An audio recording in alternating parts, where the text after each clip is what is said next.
Presiden Prabowo menjadi presiden yang diolok-olok, yang dibully, dan paling banyak dijadikan konten bagi publik ketidakpuasan itu. Bagaimana mungkin seorang Presiden Prabowo yang bacanya 50 buku per hari, yang sering keluar negeri baca buku, beli buku ke luar negeri, kemudian rajin membaca, tetapi pidatonya tidak mencerminkan orang yang intelektual. Mengejek-ngejek tadi dengan gerakan lidah, manyun lidah, menjulur itu misalnya juga.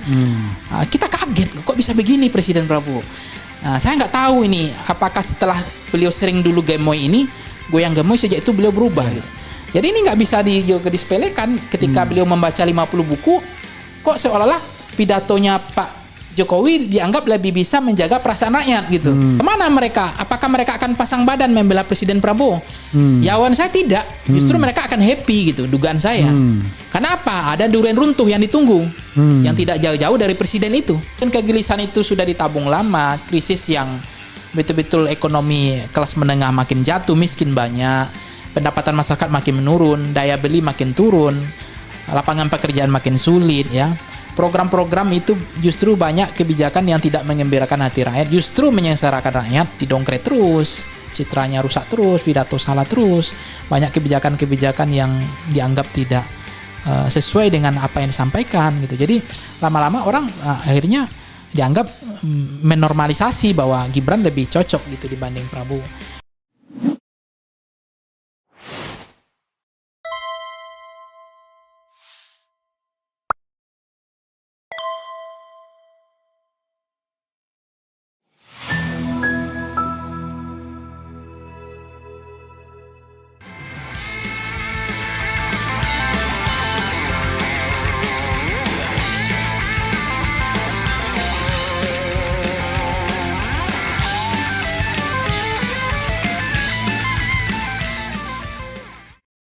Assalamualaikum warahmatullahi wabarakatuh.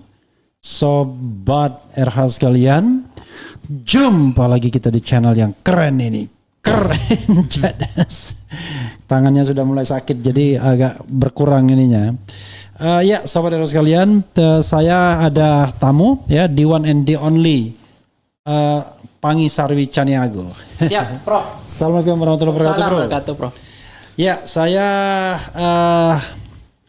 sengaja mengundang Pangi karena rupanya dia juga banyak keluh kesah terhadap negara ini. Dia bilang ada 3 analisis Pangi soal langkah politik Jokowi, mau komentar tentang Gibran yang menerima mahasiswa, mau komentar tentang metode atau cara Prabowo berkomunikasi atau berpidato dan lain sebagainya, termasuk demo-demo mahasiswa ini ada apa ya. Dan juga dia mau share karena sebentar lagi promosi doktor dia. Awal Juli promosi doktor ilmu politik ya. Di Universitas Airlangga Surabaya ya. Nah, kita doakan mudah-mudahan lancar semua urusan. Amin ya rabbal alamin. Oke. Bro, jangan lupa dekat sini. Nah, siap, posisinya di situ. Feel free ya, tapi yang penting ininya dekat sini. Kayak saya nih. Saya memulai dari soal 3 analisis Pangi soal langkah politik Jokowi ini. Apa yang membuat Anda bilang Prabowo harus waspada? Apa saja itu dan kemudian mengapa Prabowo harus waspada? Silakan, itu dulu kita mulai. Iya, kalau waspada itu tetap Prof. Yeah.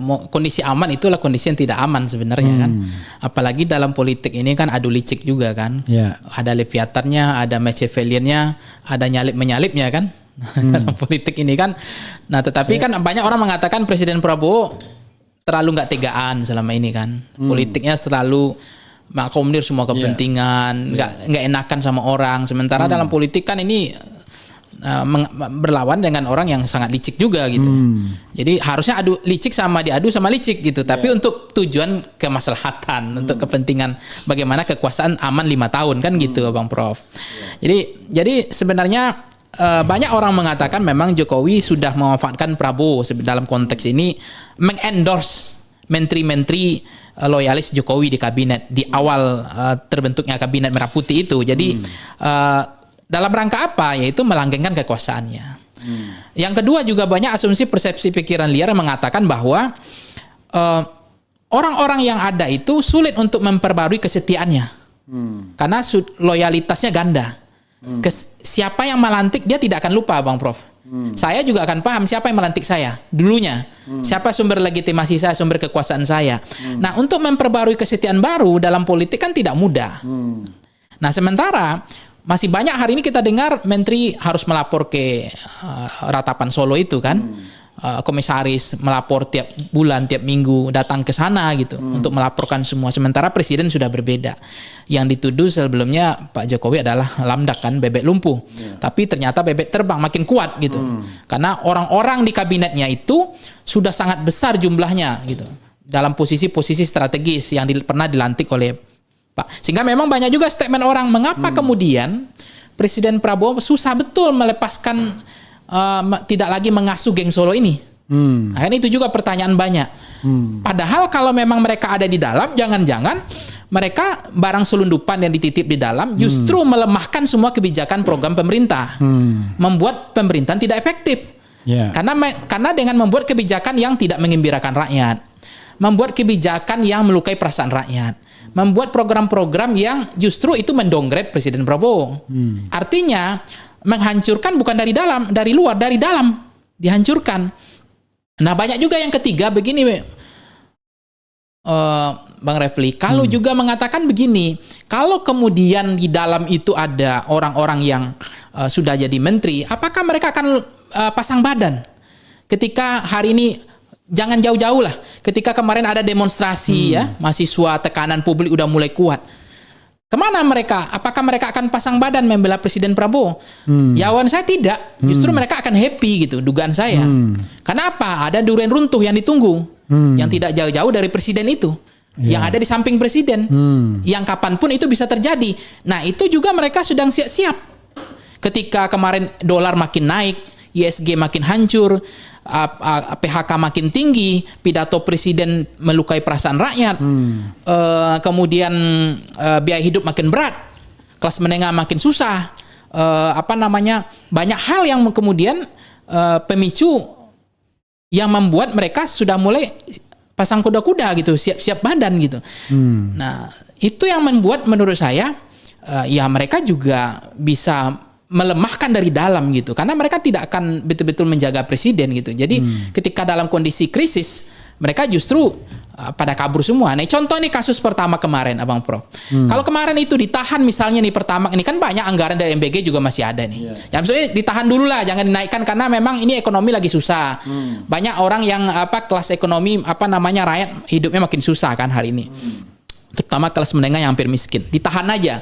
Tapi kan cerita-cerita yang pembantu-pembantu ini, orang-orang di dekat yang diselundupkan kan ini menurut saya, enggak, ini mengikuti harga mekanisme pasar kan gitu.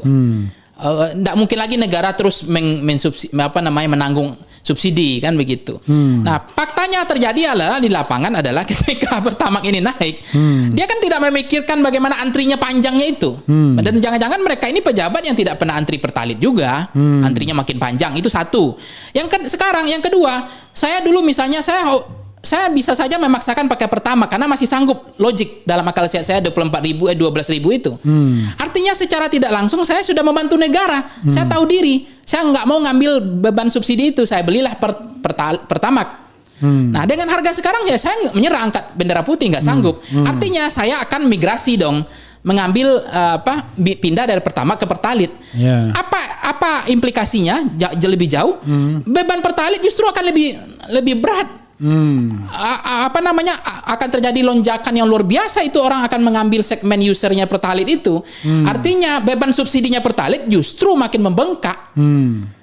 Nah, artinya itu kan di situ-situ juga. Yang sebelumnya Pertamax mereka nggak mau subsidi karena itu non subsidi, sekarang digeser ke Pertamax.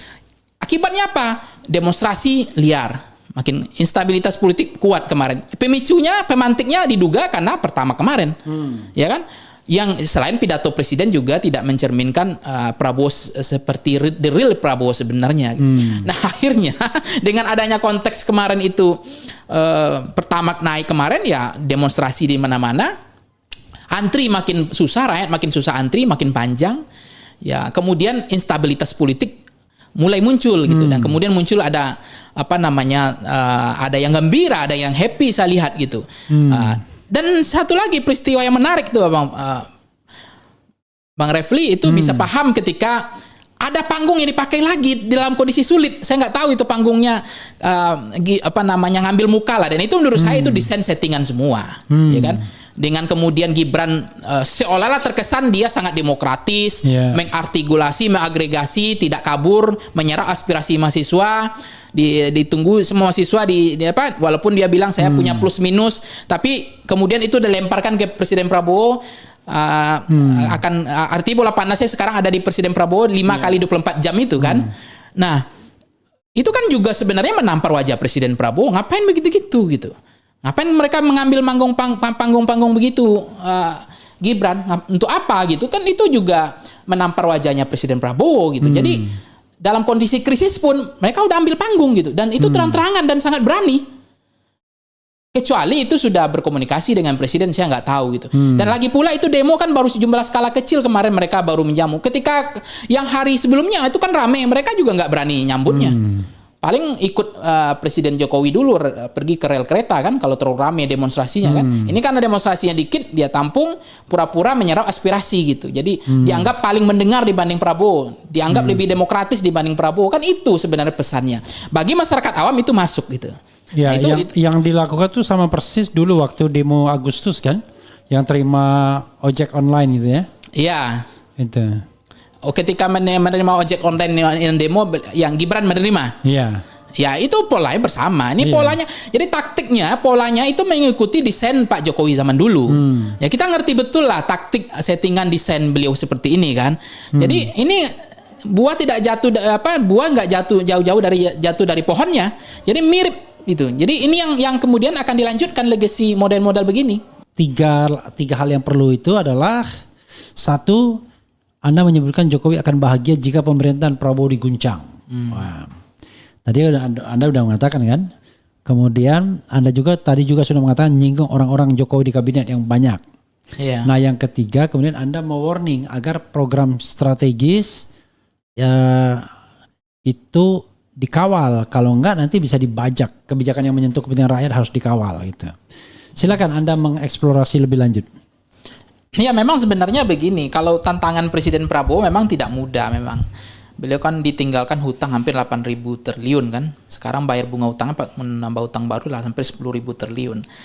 Nah, ini artinya beban masa lalu gitu, kebijakan fiskal yang tidak baik di era Pak Prabowo ditinggalkan oleh rezim sebelumnya. Jadi sekarang kan ketika Pak Prabowo mencoba untuk melakukan ekspor satu pintu contohnya ya.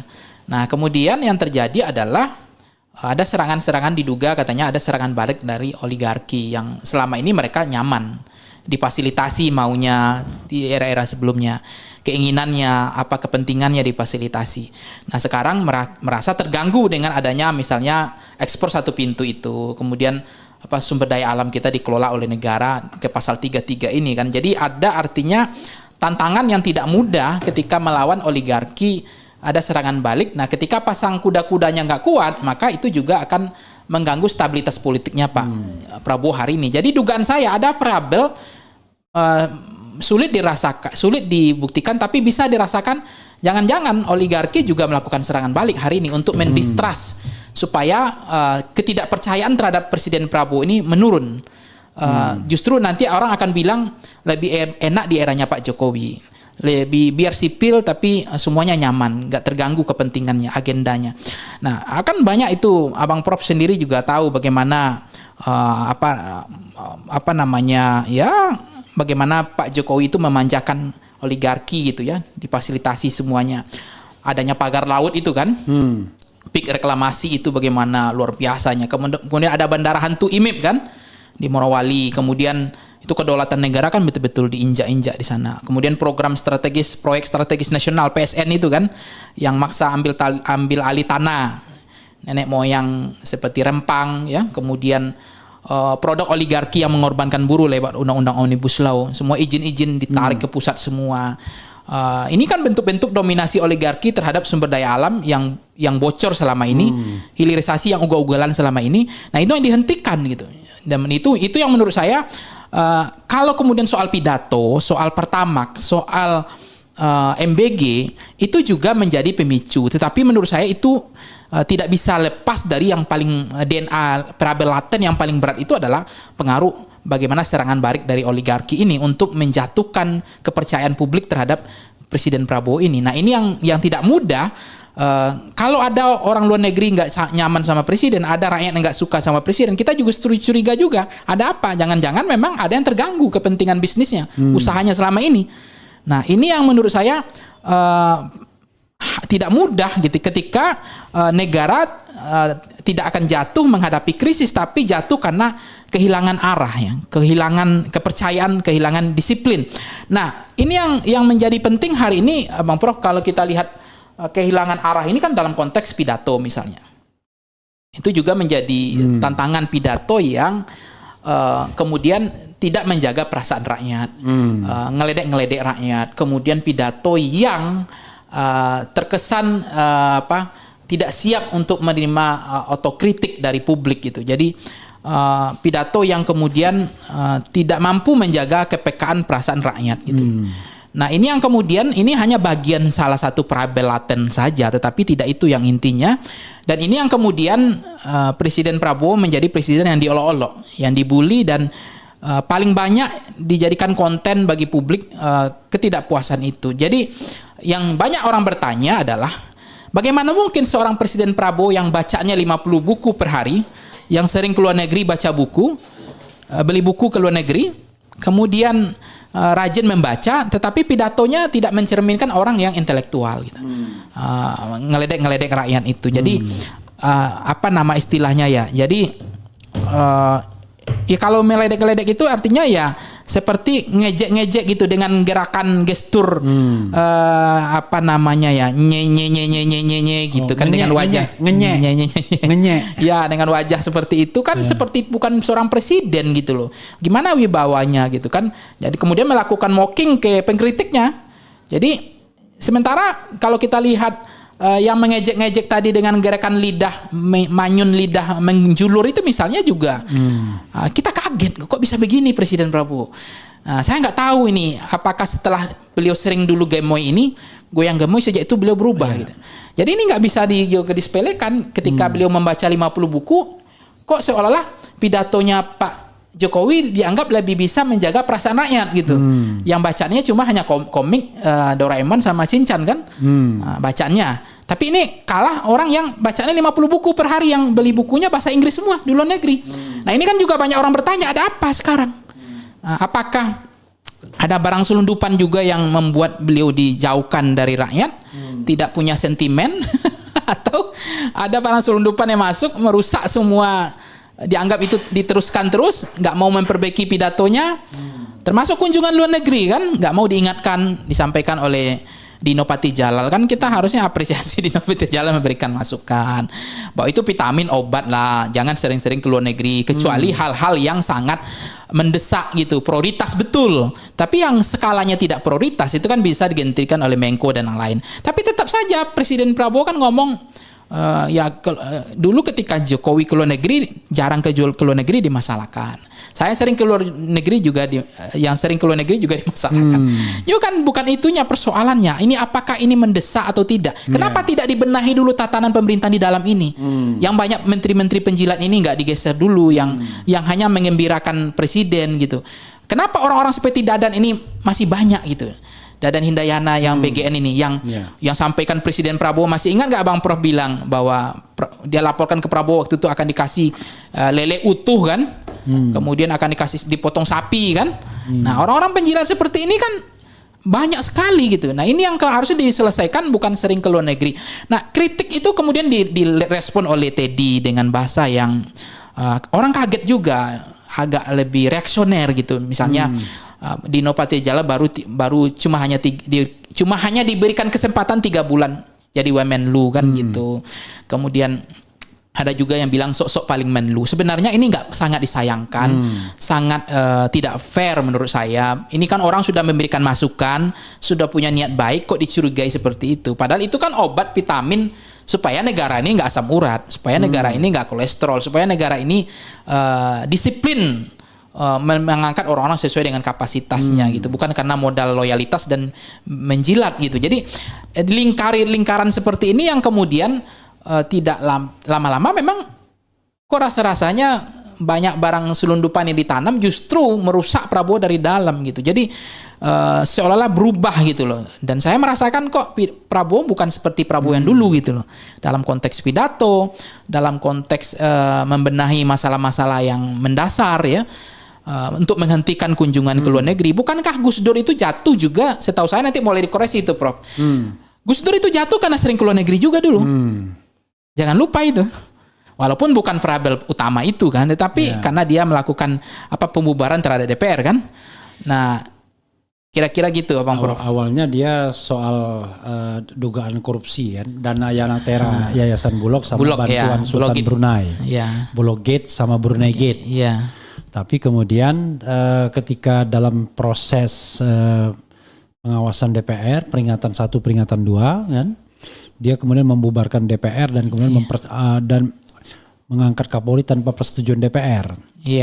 Dan kemudian membubarkan DPR itu yang kemudian mempercepat ininya dia. Oke, menarik ya. Tapi saya ingin mengajukan pertanyaan dasar kepada Anda ya. Anda masih percaya sama Prabowo?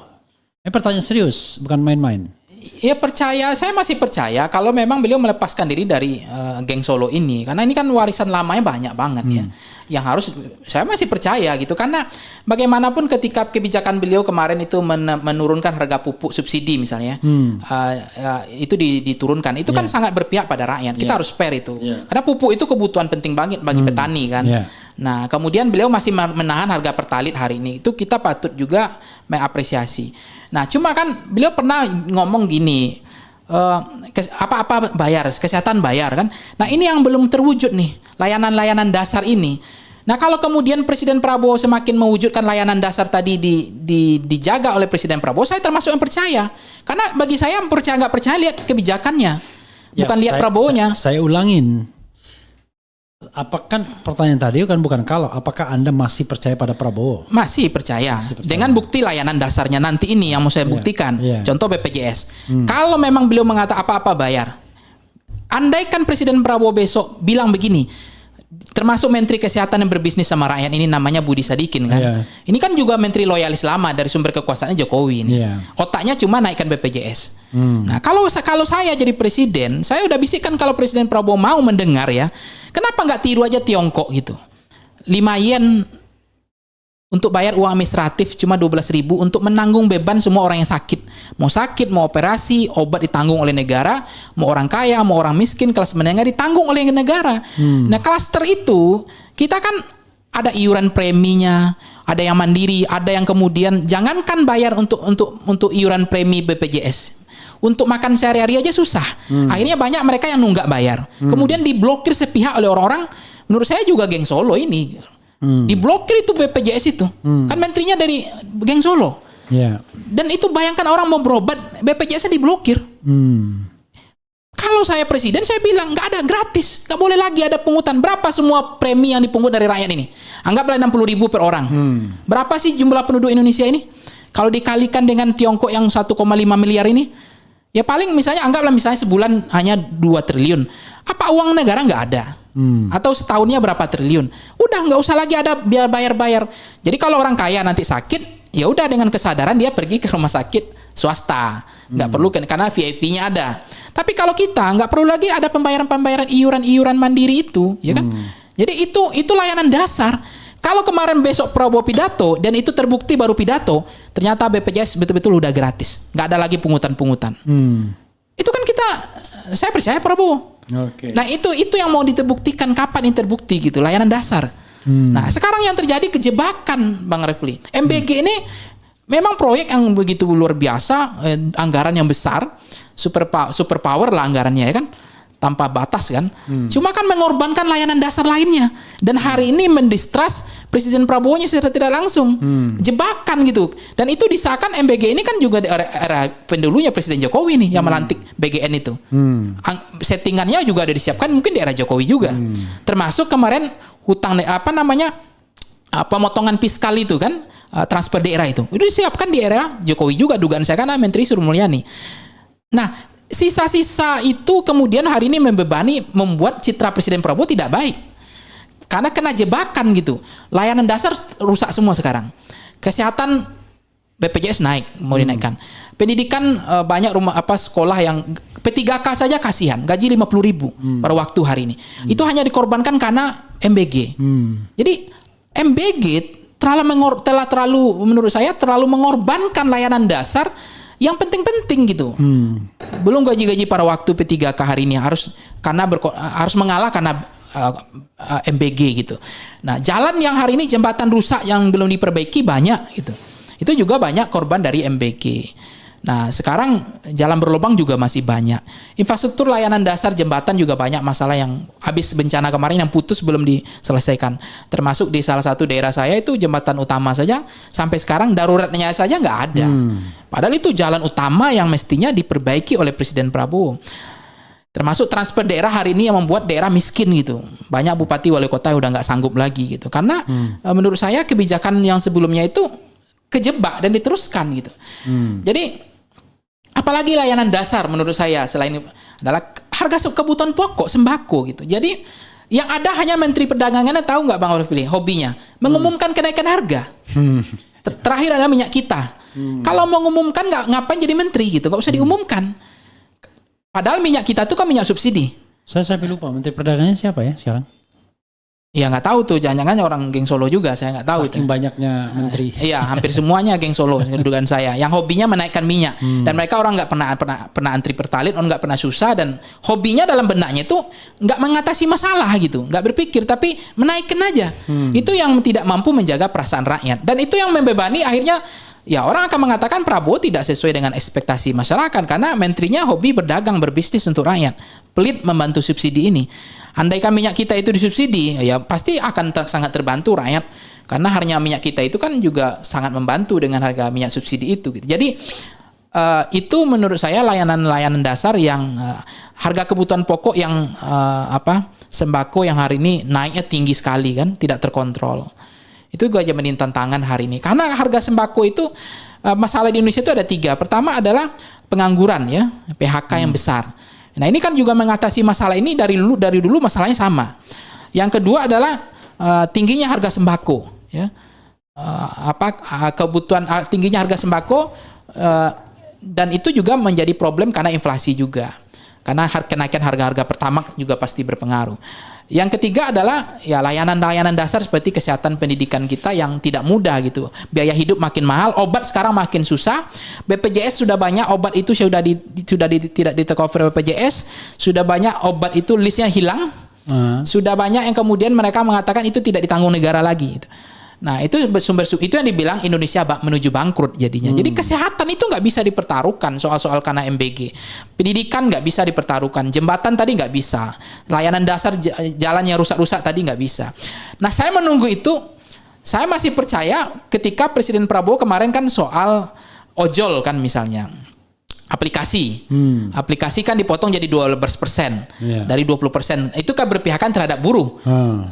Nah, itu kan pelaksanaannya gimana? Tinggal itu aja. Tapi keberpihakannya sudah ada. Gitu.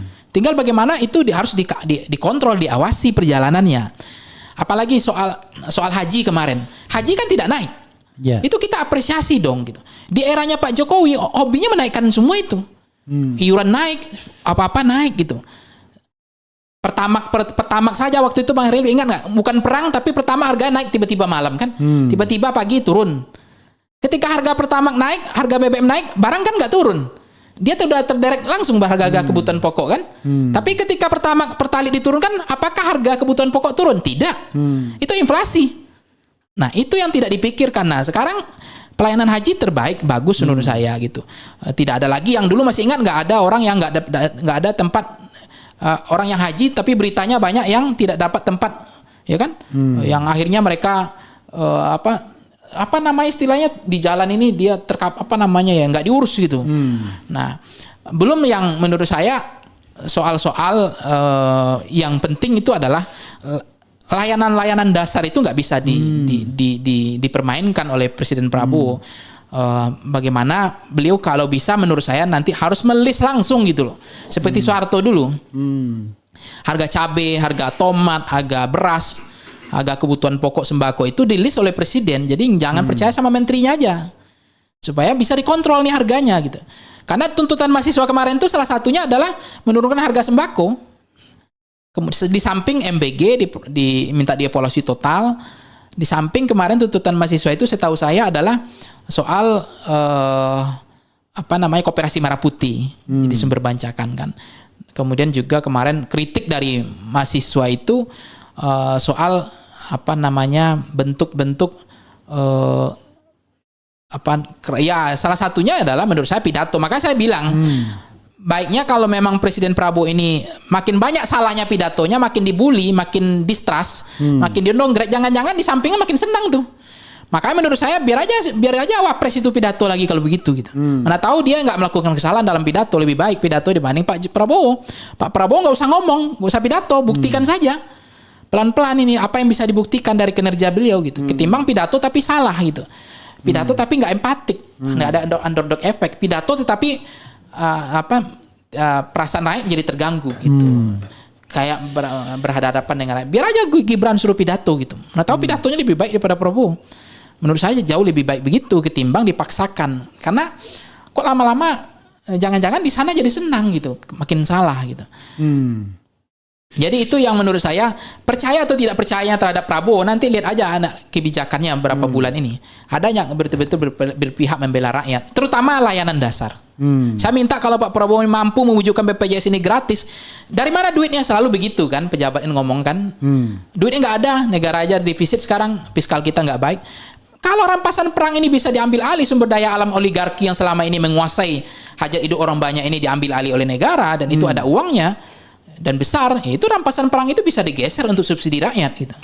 Apapun bisa disubsidi oleh rakyat, bukan justru menaikkan pajak. Ingat nggak Bang Refli, apa yang terjadi di era Pak Jokowi? Itu fakta. Pajak mau naikkan 12% kan? Udah tanda tangan loh, udah ACC, udah sah kan? Tapi apa yang terjadi? Kemarin kan diturunkan jadi 11%. Itu kan kita apresiasi. Nah, saya berharap kalau memang Presiden Prabowo 1-2 tahun ini bisa, kalau bisa pajak kita 9%. Kalau itu siapa yang nggak senang gitu? Pajak 9% diturunkan. Nanti rampasan perangnya APBN kita yang defisit itu ditutup dari sumber daya alam kita.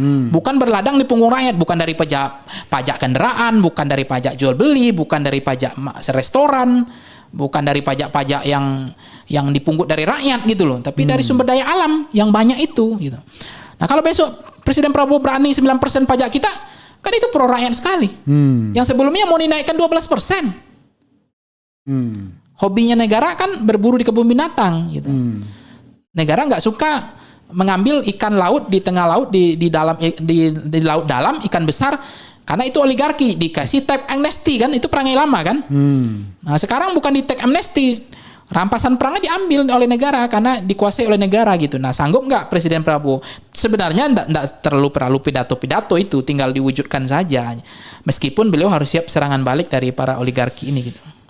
Sekarang pertanyaannya menurut Anda ya, kan banyak orang memuji Prabowo karena dianggap punya komitmen pasal 33. Ya. Tapi di sisi lain kehidupannya sepertinya jauh dari perhatian kepada masyarakat banyak ya. Misalnya kasus Teddy yang ke Paris gitu-gitu kan, atau dia luar negeri bolak-balik begitu. Nah, Anda percaya sama komitmen Prabowo dalam konteks pasal 33 itu? Apakah cuma lip service atau memang sesuatu yang ingin dia wujudkan gitu? Ya, saya juga kaget ketika kemarin ke Perancis Presiden Prabowo kan udah 4 kali sepanjang beliau menjadi presiden. Yang ketiga di ulang tahunnya Teddy dengan mewah gitu kan. Itu menjaga sense of kepekaan itu jadi hilang. Sense of sensibility. Sensibility-nya respon tidak terlalu PK gitu kan. Sehingga banyak kritik orang kok melukai perasaan rakyat gitu. Ini kan barangkali begini Bang Refli, saya justru yang begini-gini justru diingatkan. Kenapa kemudian beliau lari dari trayek yang semestinya ketika beliau pasal 33 itu beliau keberpihakan kepada masyarakat ini. Salah satu contohnya begini, tidak hanya soal Teddy yang merayakan ulang tahun yang terlalu besar kan, itu melukai perasaan rakyat sebenarnya. Tapi juga kabinet ini juga tidak menggambarkan bagaimana efisiensi gitu. Itu kan juga menjadi bertolak belakang akhirnya. Nah itu kan harus bisa diperbaiki. Kalau Presiden Prabowo komitmen hari ini, kan bisa saja Presiden Prabowo dia sudah kilaf misalnya mengakomodir semua kepentingan politik. Karena kita efisiensi, mestinya kabinet kita wakil-wakil menteri yang nggak berguna, yang nggak bermanfaat, nggak hanya gimmick, itu dipangkas saja gitu. Itu orang akan empati, pasti senang. Oh ternyata Presiden Prabowo baru nggak, walaupun telat nggak apa-apa, tapi dia bahwa beliau ingin efisien kabinet ini supaya uang ini nggak dihambur-hamburkan, supaya tidak membebani APBN kita, sehingga menteri-menteri yang tidak sampah, menteri-menteri yang nggak berguna ini, hanya lip service ini, menteri-menteri yang nyusahin orang di jalan ini, udah pecat aja, berhentikan. Artinya dibuatkan kabinet yang lebih ramping gitu. Itu masukan saya. Bukan berarti itu tidak bisa dilakukan. Dugaan saya, kalau memang ada wamen-wamen, apalagi itu hanya untuk mengakomodir kepentingan politik, bukan karena kapasitas atau kebutuhan negara, tapi hanya untuk mengakomodir kepentingan politik, harusnya itu dilakukan redundansi gitu. Harus dilakukan deliberatif, kontemplasi ulang. Kabinet yang terlalu gemuk seperti ini, itu akan mendapatkan empati dari rakyat kok. Gampang kok jadi presiden itu. Pertama, gembirakan hati rakyat dengan program yang berpihak pada pro rakyat. Yang kedua, jaga perasaan rakyat. Ya. Karena menjaga perasaan rakyat bagian dari prestasi. Ya, kan? Tapi yang Anda omongkan kan kesannya mudah sekali. Padahal bagaimanapun seorang Prabowo kan dibantu oleh tangan-tangan kekuasaannya. Kalau tangan-tangan kekuasaannya ini korup misalnya, MBG misalnya, ternyata kan terhanyak kita yang korup nggak tanggung-tanggung. 3 pucuk pimpinan, 1 dari TNI, 1 dari Polri, itu bagaimana menjelaskannya untuk apalagi misalnya koperasi Merah Putih, pembangunan koperasinya, nggak ada jaminan nggak dikorup itu, nggak disunat uangnya. Bahkan ada bupati yang mengatakan, waduh, yang turun untuk ke bawah itu cuma 50%, 50%-nya sudah malah lebih dari 50% udah hilang di tengah jalan. MBG juga begitu. Nah kalau begini, bahwa setiap program Prabowo ya pasti akan dibajak, dan ini kan tidak hanya tanggung jawab tangan-tangan yang bermain itu, tapi juga tanggung jawab Prabowo bagaimana dia bisa mencari pembantu-pembantu yang terpercaya gitu. Makanya rekrutmennya sebenarnya tidak hanya karena ya titipan dari geng Solo tadi ya. BGN ini siapa yang melantik kan orang juga tahu kemarin. Si Dadan ini. Bukan Prabowo yang melantik loh. Prabowo hanya mencopot gitu. Nah, karena memang Pak Prabowo ini mungkin terkesan betul-betul sangat baik, mendengar semuanya diakomodir, harusnya betul-betul rekrutmen itu tidak hanya karena loyalitas, tapi kapabilitas dan integritas. Bagaimana mungkin ini akan terjadi terulang kali? Orang yang dapat kemarin itu Dadan itu dapat apa ya, di istana dilantik jadi dapat penghargaan gitu loh. Bintang apa? Bintang Mahaputra. Tiba-tiba jadi koruptor sekarang kan.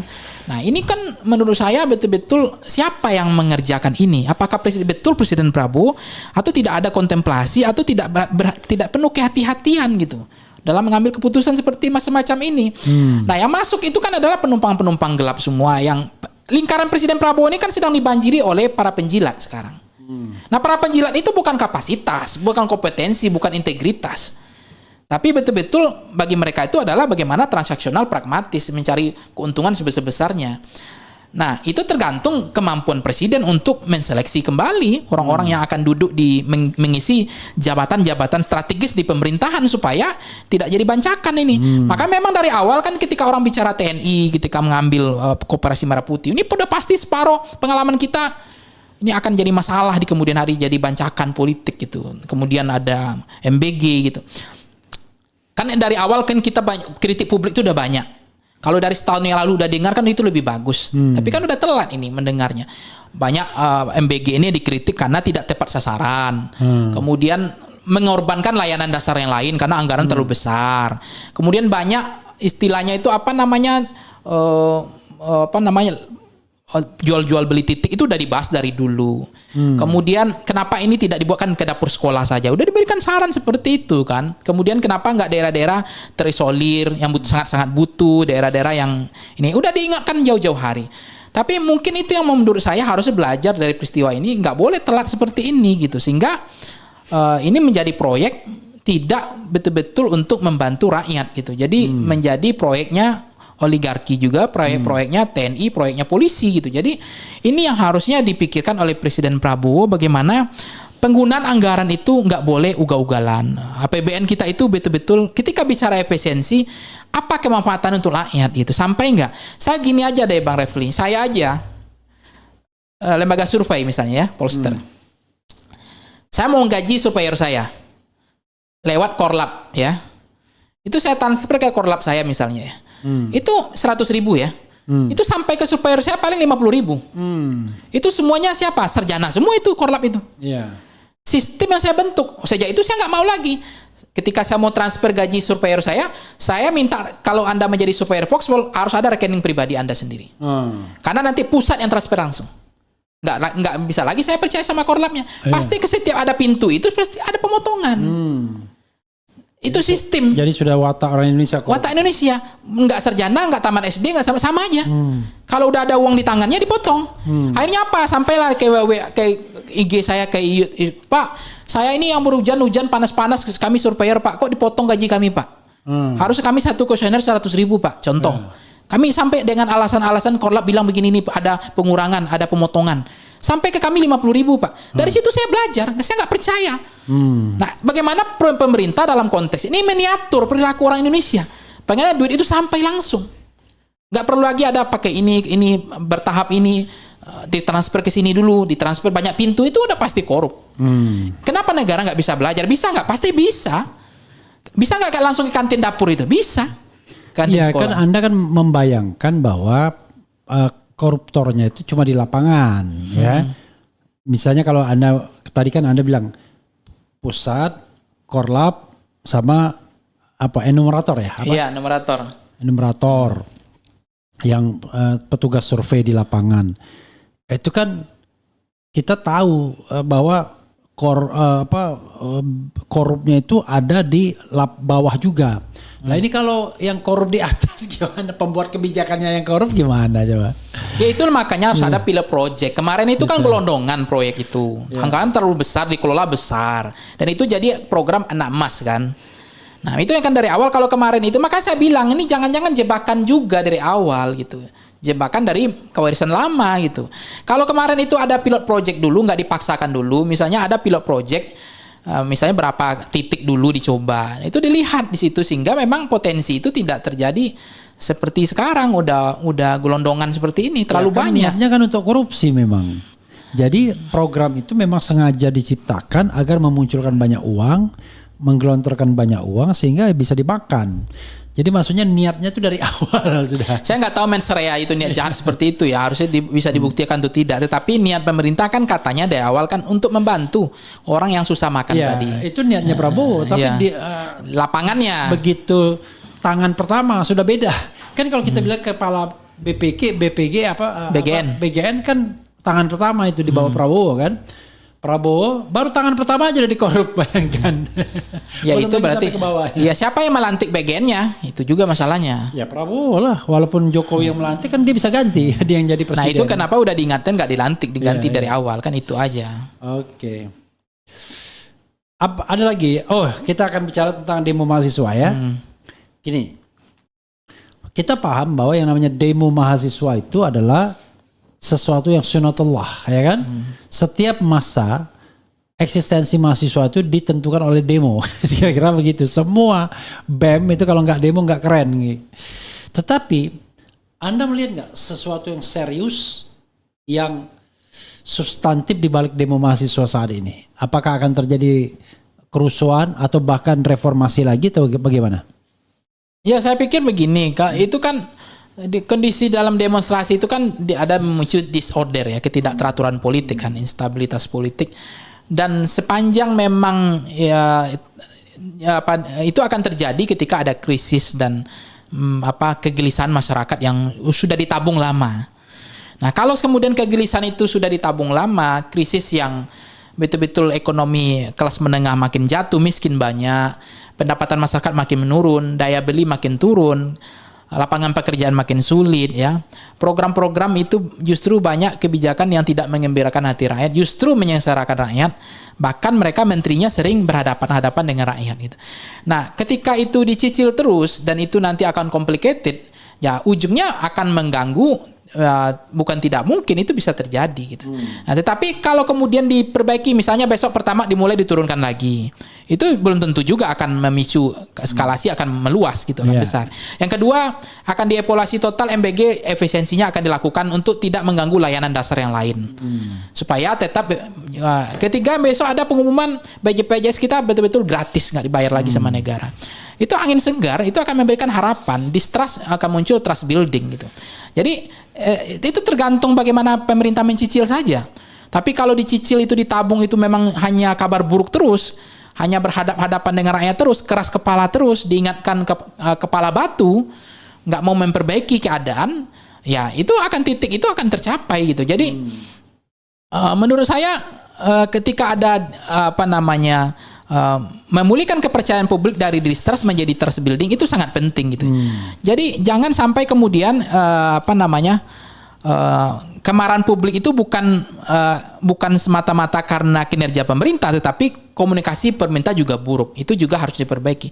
Nah, ketika komunikasi pemerintah itu selalu buruk, ya dugaan saya itu juga salah satu pemicu skalanya akan makin besar gitu, akan merusak tatanan kehidupan berbangsa bernegara gitu.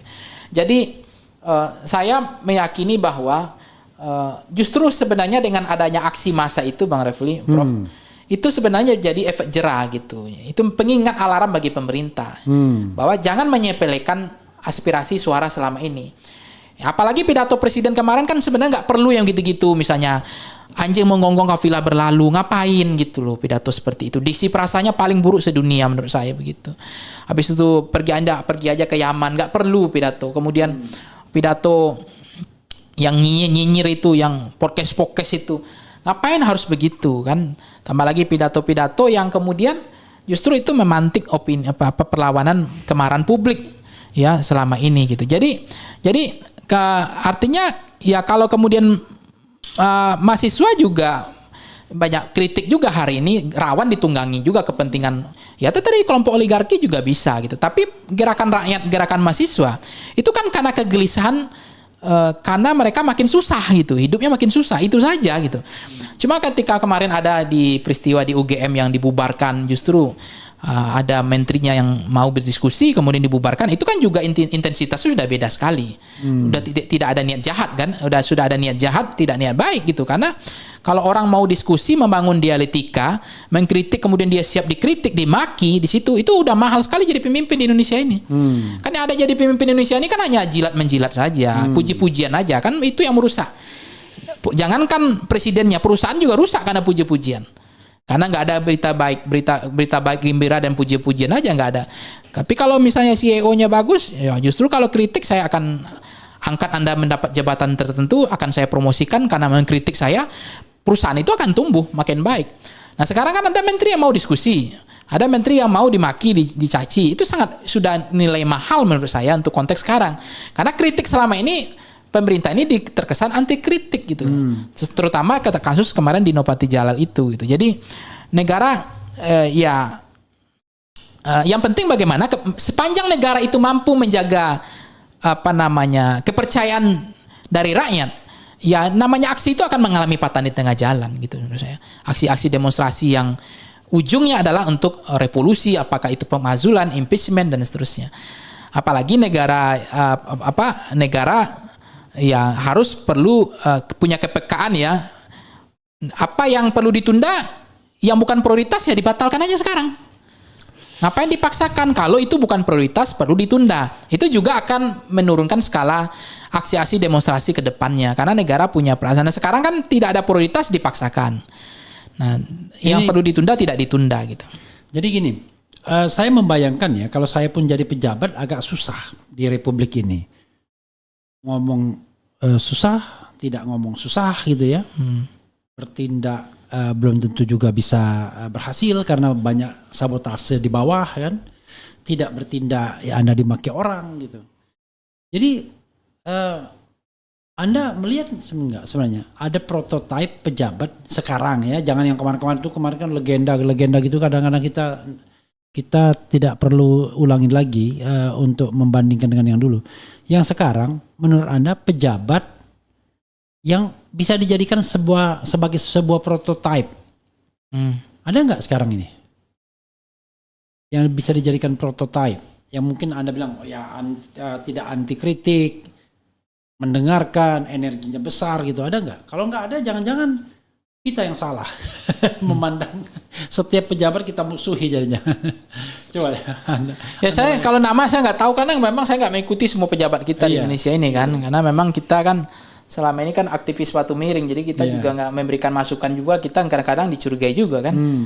Apalagi kita nggak digaji negara disuruh cari bukti kan, malah saya apalagi kalau sebut nama nanti dia bilang ini itu. Jadi saya pikir kalau sekarang siapa orangnya yang bisa menjaga kepekaan terhadap rakyat, yang punya kapasitas energinya besar untuk segampang aja Bang Refli. Dalam rapat-rapat itu kan tahu mana yang ngomong tentang kepentingan pribadi, ngomong negara, rakyat gitu. Kalau saya ketemu sama orang 80% kita bicara rakyat. Ya, itu dia punya cita-cita. Ada nggak Anda bisa observasi dari pejabat-pejabat itu? Karena kalau Anda sebagai pollster gitu ya, karena terjebak pada popularisme. Biasanya pejabat yang dipuji itu adalah pejabat yang banyak dikritik. Biasanya kan gitu. Karena dia populer. Tapi coba ada menteri-menteri yang nyaris tak terdengar kan. Dipuji tidak, dikritik juga tidak. Misalnya let's say Bahlil kan. Semua orang tahu Bahlil. Pasti kritiknya besar. Tapi yang pembelanya juga pasti banyak. Tapi coba menteri urusan pemberdayaan perempuan. Ada nggak? Anda hafal nggak? Nggak hafal saya. Nah, begitu nggak hafal kan sudah lepas dia dari kemungkinan. Ini kan ada yang menteri terjelek pasti masuk orang-orang yang populer kan. Tapi yang tidak populer jelek juga enggak, bagus juga enggak gitu loh. Jadi kan memang mengukur KPI-nya saya nggak tahu ya orang populis. Kan ada juga orang terkenal tapi kinerjanya nggak ada, pencitraan aja. Iya. Contoh. Saya mohon maaf, Deddy Mulyadi kan dianggap kata orang populer, terkenal. Tapi di Purwakarta saya nggak ada lagi sih saya lihat selama ini gitu. Itu contohnya aja. Tapi kalau sekarang nggak tahu nih. Kan orang katanya kalau jangan jelek-jelekan Mulyadi karena dia buat jalan aspalnya tebal katanya sekarang. Jadi nggak ada di proyek lagi. Jadi pajak langsung bangun jalan aspal bagus. Ketebalannya 100 meter katanya. Jadi nggak berlomang-lomang sampai kiamat tuh. Nah itu kan kita nggak tahu bagaimana populis itu yang menciptakan orang yang terkenal. Ada juga menteri yang senyap, ya nggak mau populer, nggak mau banyak, nggak mau senang panggung. Tapi kinerjanya mampu mengatasi masalah-masalah di kementerian itu. Jangan-jangan bagus gitu. Nah tinggal kan sebenarnya bisa legasinya saja, hasil outputnya aja. Atau yang mungkin Anda lihat menteri yang aktivis, pembantu presiden yang aktivis. Instead of dia alih-alih dia ngomong tentang programnya, dia ngomong tentang politik, jadi jubir Jokowi dan lain sebagainya, jubirnya Prabowo dan lain sebagainya. Ya yang menteri yang ngomong tentang Pancasila di UGM itu kan, ngapain dia ngomong tentang Pancasila? Ya oke, penting Pancasila, tetapi kan tidak perlu dia ada BPIP, biar BPIP aja yang ngomong tentang Pancasila, dia yang ngomong tentang. Mungkin dia bicara tentang ekonomi Pancasila. Ya tapi kan tentang petani. Akhirnya tidak fokus pada pekerjaan dia kan. Ini kan ngawang-ngawang. Ya itu juga sama dengan kasus Teddy kemarin. Harusnya yang merespon kunjungan luar negeri itu apa hasilnya, nggak perlu Teddy. Ya. Ada Menlunya. Nah, ya itulah yang saya katakan. Tidak direct man and direct place itu prinsipal. Ya. Jangan the right man, marah nanti. The right person. The right person. Karena right man nanti ada woman juga. Oke, apalagi yang ingin Anda keluh kesahkan? Ya keteladanan di puncak kekuasaan itu yang coba jadi masalah. Jadi memang bagaimana antara perkataan dengan perbuatan itu seia sekata gitu. Kan kita udah punya pengalaman pemimpin yang sudah tapi belum ya kan, sen kanan belok kiri kan, akan kembali ke Solo seperti rakyat biasa tapi mau keliling Indonesia kampanye kan itu. Ini kan harusnya jadi pembelajaran bagi kita betapa pentingnya berharganya antara perkataan seia dengan perkataan dengan perbuatan gitu. Nah, ini makanya ketika efisiensi Presiden Prabowo harus menurunkan efisiensi itu dalam parabel indikator pembentuk yang lainnya apa gitu. Karena begitu bicara efisiensi tapi kunjungan ke luar negerinya nggak udah ugal-ugalan ya kan, efisiensi tapi kabinet udah terlalu gemuk, itu kan akhirnya tidak seiris gitu. Nah, itu menghilangkan keteladanan kekuasaan. Jadi menurut saya perlu itu dikembalikan kepada trayek yang benar gitu. Jadi apa yang disampaikan itu betul-betul itu diwujudkan. Nah itu menurut saya menjadi penting krisis hari ini. Nah Presiden Prabowo ya kalau mengatakan bahwa kesehatan nggak bayar, ya udah BPJS terus gratiskan. Ngapain pelit, ngapain ngitung sama rakyat? Ini begitu sama subsidi sama rakyat, pelit, berhitung. Selalu lagunya begini, lagu lama kaset usang. Anggaran nggak ada, anggaran terbatas, anggaran defisit. Fiskal kita tidak membantu untuk itu. Tapi urusan subsidi, urusan non subsidi, urusan yang lain, memanjakan pejabat, fasilitas dikasih semua. Ya. Nah, ini yang menurut saya jadi problem tantangan ke depan gitu. Jadi sense of crisis itu tidak cukup diucapkan ya, namun harus terlihat dalam tindakan. Nah, pidato itu kan hanya ucapan.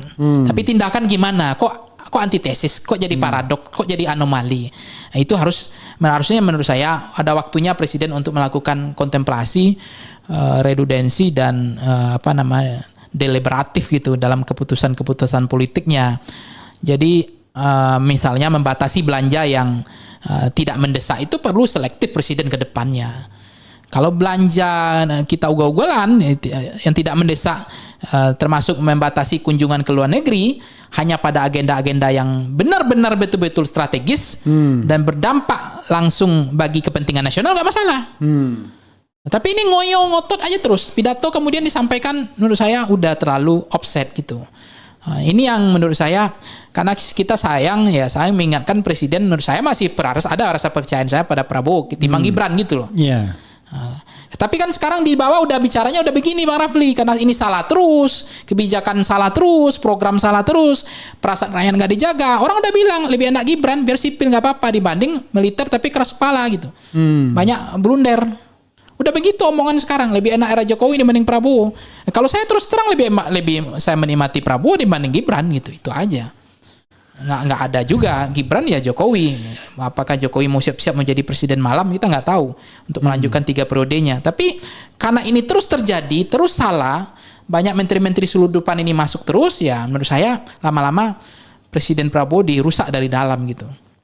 Jadi harga-harga tadi, harga pangan itu dievaluasi langsung sama Presiden Prabowo, itu berkelas sekali. Seperti dulu Soeharto langsung mengevaluasi harga-harga pangan itu. Langsung dirinya sendiri yang menulis harga-harga kebutuhan pokok yang tidak terkendali ini. Kemudian soal pekerjaan ini bagaimana hari ini yang pengangguran banyak ini kan, dan layanan dasar. Jadi ini jadi republik ini diuji bukan dari pidato sebenarnya.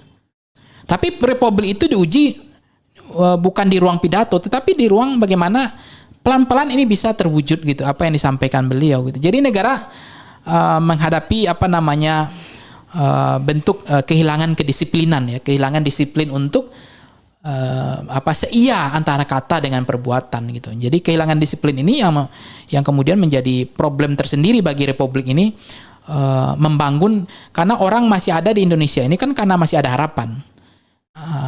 Memulihkan animo kepercayaan publik dari distrust menjadi trust building itu menjadi nilai penting sekali. Kalau udah nggak ada harapan, orang pergi gitu. Ya karena masih ada harapan, ya mudah-mudahan ini diperbaiki gitu. Karena masih ada kesempatan, ini baru 2 tahun. Nah mudah-mudahan dengan tuntutan di samping memang tadi warisan-warisan buruk dari masa lalu walaupun itu legend, tapi menurut saya itu akan membebani Presiden Prabowo. Tapi nggak perlu diteruskan gitu.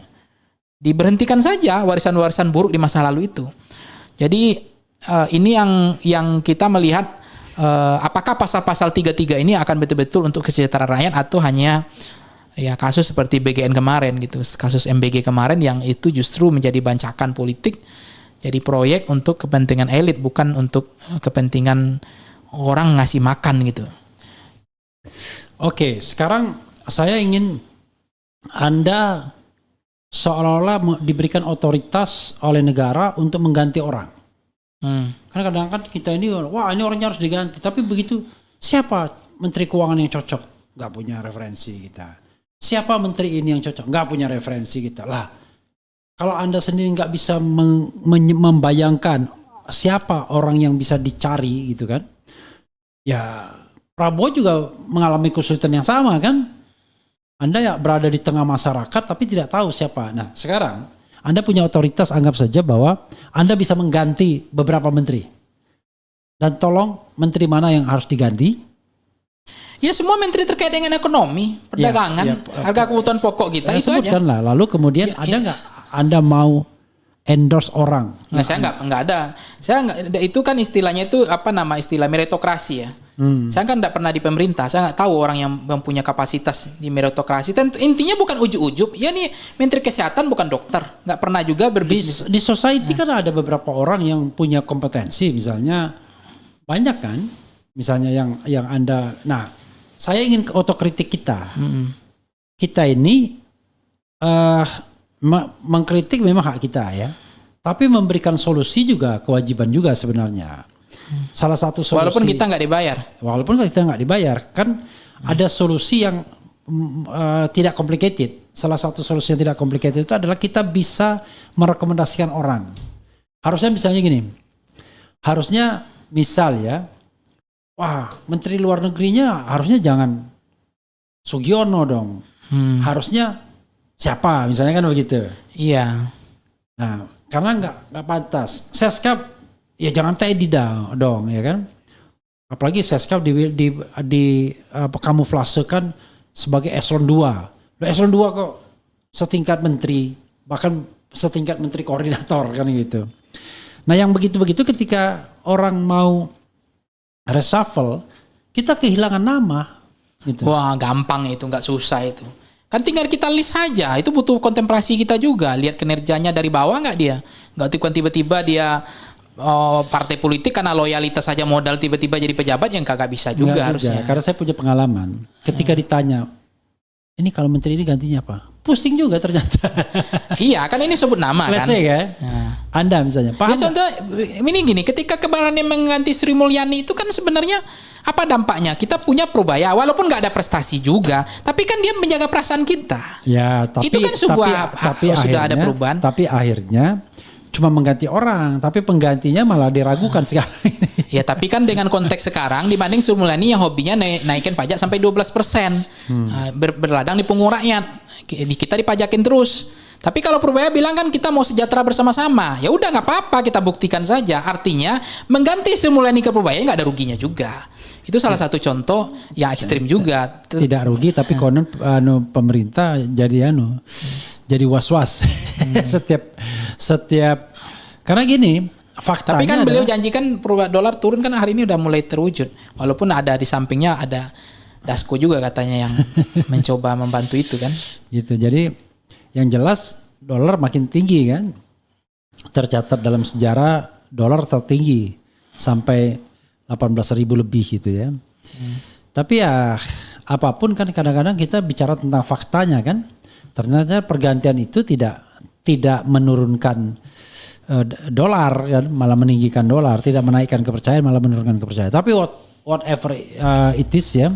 Apa rekomendasi Anda untuk perbaikan negeri ini ke depan? 1 2 3 4 5 6 7 8 terserah Anda. Menurut saya dari panjang tadi lo banyak rekomendasi. Ya, tapi kan Anda harus bisa mengexcerpt 1 2 3 agar pemirsa itu bisa mengambil intisari dari pendapat Anda kan. Kalau suruh mendengarkan semua, saya sudah sampaikan tuh selama 1 jam. Ya orang nggak ada waktu. Saya poinnya sederhana. 1 2 3. Menjadi presiden itu gampang. Oke, 1 apa? Ya menjadi presiden itu gampang. Ya. Kenapa gampang? Bagaimana kita menggerakkan hati rakyat? Itu aja. Kebijakan yang kemudian, yang kedua punya kepekaan, punya kepekaan, sense of crisis itu, kepekaan yang tinggi menjaga perasaan rakyat. Nah kalau kemudian hobinya menterinya hanya naikin harga, dia tidak pernah berkoordinasi untuk mengatasi masalah itu supaya nggak naik, supaya ketahan harganya. Ini yang menurut saya sumber masalah kita juga. Banyak orang mengatakan banyak menteri kita ini orang-orang anak mami, anak papi juga, nggak pernah hidup susah. Ini juga masalah. Jangankan begitu, antri pertalite aja nggak pernah hidup mereka hidup. Kita antri pertalite udah kita coba panjang-panjang begini kan. Nah mereka jadi menteri jangan-jangan ngisikan bensinnya kan semua ajudannya semua. Mobil pakai supir semua kan. Ya, jadi dan uang negara. Uang negara. Jadi artinya tinggal ngisi di bensin negara. Kalau Bang Refli bilang siapa orangnya? Pilih aja orang yang pernah susah itu menurut saya sih. Minimal dia punya kepekaan lah. Punya perasaan gitu aja lah. Dibanding menteri-menteri yang dari yang enggak punya perasaan ini hobinya cuma naikin aja. Kemarin enak aja ngomong menyesuaikan dengan harga pasar. Tapi implikasinya dampaknya hari ini kemana dia ketika orang huru-hara? Yang kemarin ngomong mengikuti mekanisme pasar, padahal mereka paling-paling kabur, sembunyi lempar batu, sembunyi tangan. Padahal implikasinya apa? Orang udah antri panjang, beban pertalite jadi membengkak hari ini, ya kan? Harga kebutuhan jadi naik, kondisi politik disorder gitu. Jadi apa saja intinya mengembirakan hati rakyat, menjaga perasaan rakyat, cari menteri yang hidupnya menderita, yang susah, itu aja lah Bang Refli menurut saya. Walaupun minimal dia pernah susah, itu minimal dia masih kontemplasi lah. Jadi membuat kebijakan tuh nggak asal-asal sesuka perut dia gitu. Oke, coba kita bacakan beberapa komentar dan Anda bisa komentari ya. Tadi bilang Wowo sebenarnya bukan gitu orangnya. Sementara Pak Abraham Lincoln bilang jika Anda ingin menguji karakter seorang yang sebenarnya berikanlah kekuasaan. Oke, itu satu. Jadi maksudnya adalah apakah Prabowo berubah setelah berkuasa kan gitu. Iya. SBY JK dulu selek tapi nggak sampai kudeta-kudetaan.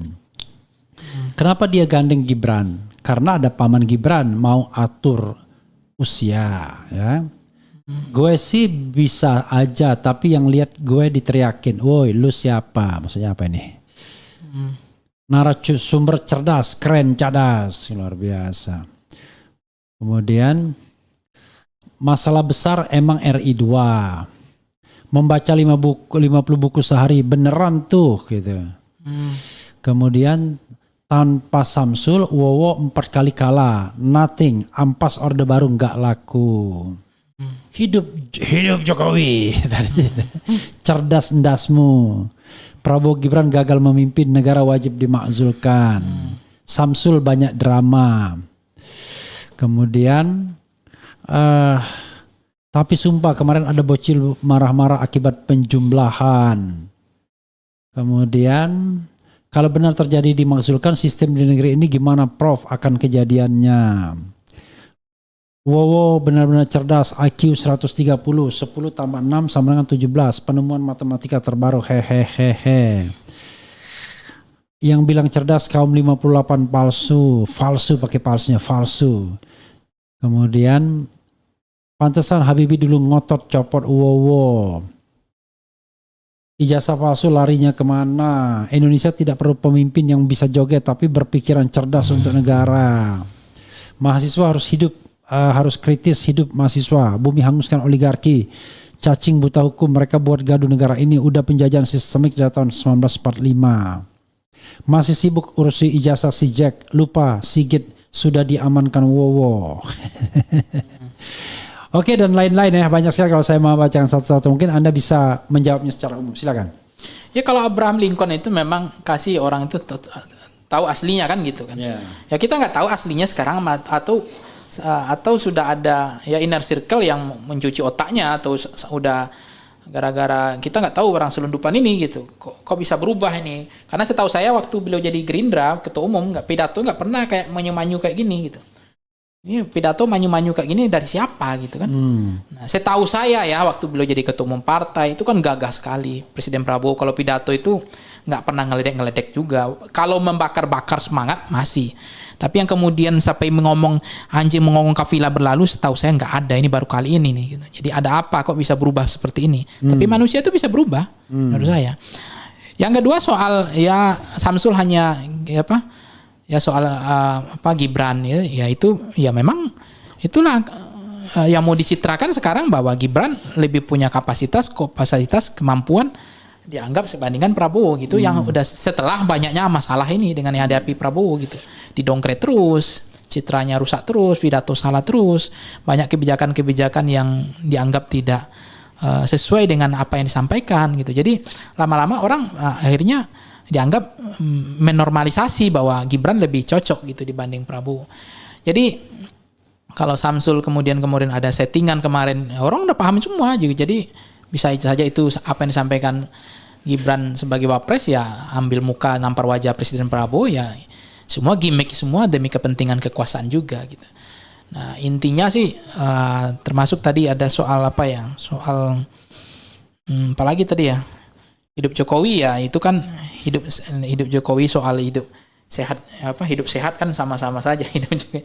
Tapi intinya saya samanya ya saya akan lawan kan itu lagi viral juga lagi keliling-keliling ternyata saya akan lawan kata orang semua kan.